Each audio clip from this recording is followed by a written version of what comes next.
Hello, what's up mga kumari kong tigang? Kayo po ba mga kumari kong tigang ay nagbabalak na magbukas ng mga bagong negosyo o mag-open ng mga bagong tindahan? O baka naman, kayo po may mga existing na mga businesses dyan at medyo kayo po nakakaranas ngayon ng pagtumal at paghina ng inyo pong mga benta at kita?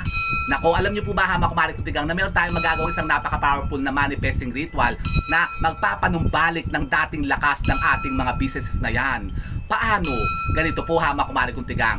Bago kayo magbukas ng mga tindahan po ninyo sa umaga, ibulong nyo po muna ito ng 3 beses mga kumari kong tigang sa sarili po ninyo.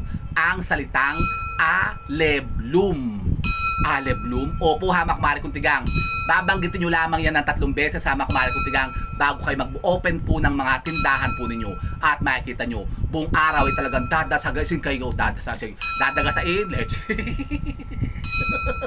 Dadagasin kayo ng marami.